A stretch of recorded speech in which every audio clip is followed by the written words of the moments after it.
இயேசுவின் நாமத்தினாலே உங்களை எல்லாரையும் மனமான வாழ்த்தி வரவேற்கிறேன். தர்மையான கால வேளையிலே உங்களை பார்ப்பதில் மிகுந்த சந்தோஷம். தினமொரு லோக சுவார்த்தை மூலமாய் நாம் பார்த்து கொண்டிருக்கிற இந்த நாளில் ஒரு புதிய வார்த்தை நான் உங்களுக்கு சொல்ல விரும்புகிறேன். பிரசங்கியின் புஸ்தகம் 7ஆம் அதிகாரத்தில் 9ஆம் வசனம். பிரசங்கி 7:9. உன் மனதில் சீக்கிரமாய் கோபம் கொள்ளாதே, மூடரின் நெஞ்சிலே கோபம் குடிகொள்ளும் என்று சொல்லி பிரசங்கி புஸ்தகத்தை எழுதினான் சாலமோன் ராஜா, ஞானத்திலே வல்லவனானவர் எழுதியிருக்கிற ஒரு காரியத்தை பார்க்கிறோம். உன் மனதிலே சீக்கிரமாய் கோபம் கொள்ளாதே. அப்போ கோபம் கொள்றது யார்? மூடரின் நெஞ்சிலே கோபம் குடிகொள்.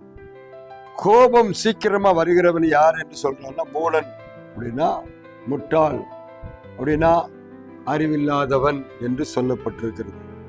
அப்போ இந்த நாளிலே கோபம் சீக்கிரமாய், இதெல்லாம் ரொம்ப இந்த நாட்களில் ரொம்ப ஈஸியாக இருக்கிற காரியம். இந்த நாட்களில் அந்த நாட்களையும் சரி, ஒரு மனுஷனுக்கு எப்போ டக்குன்னு கோபம். சிலர் சொல்லுவாங்க அடிக்கடி, எனக்கு அடிக்கடி முன்கோபம் வந்துடும் அப்படின்னு சொல்லுவாங்க. முன்கோபமோ பின்கோபமோ. ஆனா அங்க என்ன சொல்லப்பட்டிருக்குது? சீக்கிரமாய் கோபம் வரணும், வந்தாதான் மனுஷன். ஆனா எப்ப வரணும்னா சீக்கிரமாய் வரக்கூடாது, லேட்டா. கோபப்பட ரொம்ப லேட் பண்ணி தான் கோபம். சிலவங்களுக்கு என்ன நடக்குன்னு தெரியாமலே டக்குன்னு கோபம், சரியா காரியத்தை விசாரிக்காமலே கோபம் சொல்ற. அப்போ இந்த கோபமானது என்னென்ன காரியங்களை எல்லாம் செய்யும்?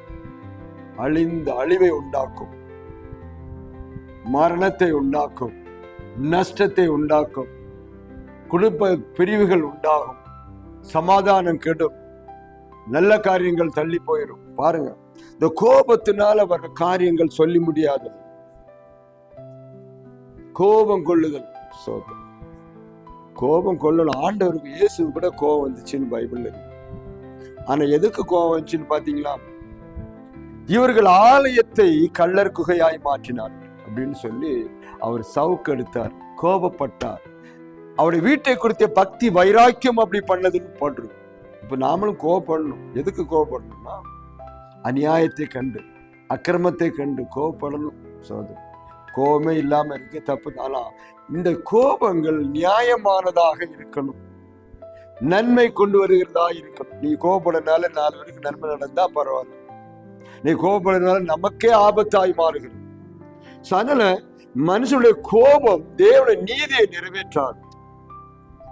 நல்ல காரியங்களை காட்டிலும் கெட்ட காரியங்கள் அதிகமா இருப்பதுனாலதான் சாலமன் சொல்றாரு, உன் மனதிலே சீக்கிரமாய் கோபம் கொள்ளாது. யாரு அவங்க பண்றது பிடிக்கல, இவங்க பண்றது பிடிக்கல, வீட்டுல அப்பா பண்றது பிடிக்கல, அம்மா பண்றது பிடிக்கல, தாய் பண்றது பிடிக்கல, மருமகள் பண்றது பிடிக்கல, மருமகன் பண்றது பிடிக்கல, மாமியார் பண்றது பிடிக்கல, எல்லா இடத்துலயும் பிடிக்கலன்னா கோபம் வந்துடும்.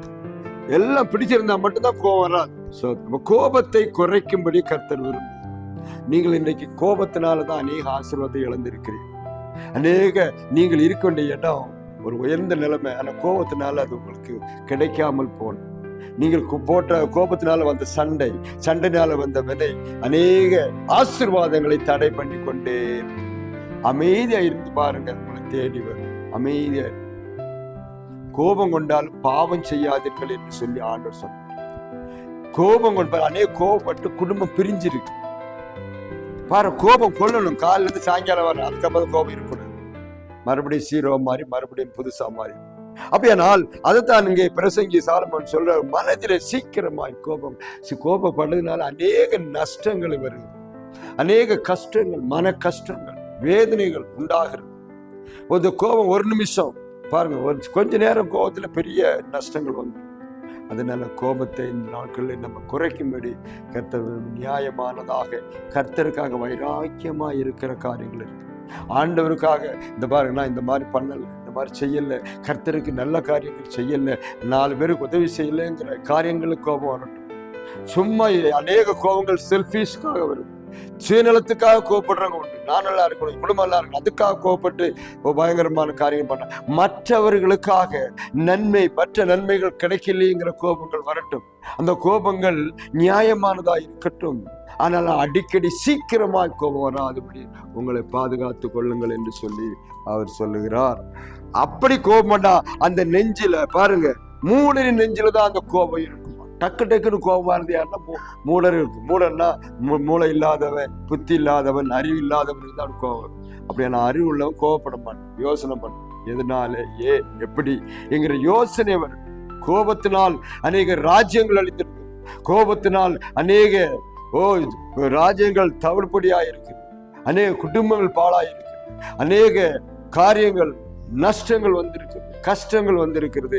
அதைத்தான் அந்த சாலமோன் ராஜா சொல்லும் போது, நீங்கள் என்ன செய்யாதீங்க, சீக்கிரமாய் கோபம் கொள்ளாமல் கோபத்தை அடக்குகிறவன் தன்னைத்தான் என்ன செய்யறான், அடக்குறான். கோபத்தை அடக்குனாலே போல் உங்களுக்கு வர வேண்டிய ஆசீர்வாதங்கள்லாம் வந்துடும். கோபத்தை கண்ட்ரோல்ல வைங்க. அநேகர் கோபப்படுகிறதுனாலே அநேக குடும்பங்கள் சின்ன பின்னமா இருக்கு. கல்யாணம் முடிஞ்சிட்டு வந்துட்டு கொஞ்ச நாள்ல புருஷ மனைவி சண்டை, பயங்கர கோபத்துல அது ஓடி போயிடும். புருஷன் நீ வேண்டாம், கோபத்துல அனுப்பிடலாம். இப்படியே பிரிவினைகள் கோபத்தினால யாரும் சேர்ந்ததா இல்லை. எனக்கு ரொம்ப கோபமா இருக்குது, அதனால நம்ம எல்லாம் ஒன்னா இருப்போம்னு யாரா சொல்லியிருக்காங்களா? கோபம் தாங்க முடியல. கோபம் தாங்க முடியலன்னா அங்க அழிவு வரப்போகுதுன்னு அர்த்தம். அழிவுக்கு முன்னால அகந்த, அழிவுக்கு முன்னால கோபம். அதனால சீக்கிரமா என்ன செய்யாதீங்க, கோபம் கொள்ளாதீர்கள். அலசி ஆராய்ந்து நியாயமானதா இருந்தா கோபப்படுங்க. கோபப்பட்டு 2 வார்த்தை சொல்லுங்க. அவருடைய பிரிவினை உண்டாக்குற காரியங்கள் வேண்டாம். இந்த நாள் ஒப்பு கொடுங்க. அதை பாதுகாத்துக்குன்னா கர்த்தரை தான் பார்க்கணும். நாளைக்கு நீ பார், கர்த்தருக்கும் கோபம் வந்துச்சு, சோத்திரம். அவரை துன்பப்படுத்தும் போது கோபப்படவே இல்லை. ஆனா ஆலயத்துக்கு விரோதமா இருந்த பொழுது கோபப்பட்டார். ஆனா அவரை அடிக்கும் போது, உதைக்கும் போது, சிலுவையில் தொங்கும் போதெல்லாம் கோபமே வரல. இதாவை இவளை மன்னிக்கணும் ஜெபம் பண்ணார். இன்றைக்கு உங்களுக்கு விரோதமா துன்பப்படுத்துறாங்களா, கொஞ்சம் கோபத்தை அடக்குங்க, கர்த்தர்ட்ட சொல்லுங்க. கர்த்தர் உங்கள் கோபத்தை மாற்றுவார். அந்த கோபம் உங்களுக்கு ஆசீர்வாதத்தை கொண்டு வரும். அந்த கோபப்படுற நேரத்தை கொஞ்சம் ஒதுக்கி வைங்க. கர்த்தர் மாற்றத்தை உண்டாக்குவார், அற்புதத்தை செய்வார், அதிசயத்தை செய்வார். அநேகர் அழிந்திருக்க காரணம் இந்த கோபத்தை மூடர் நெஞ்சில ஒட்டி இருக்கும். அந்த மூடத்தனமான வேலைகளை விட்டுட்டு ஆண்டவரே என்று கூப்பிடுங்க.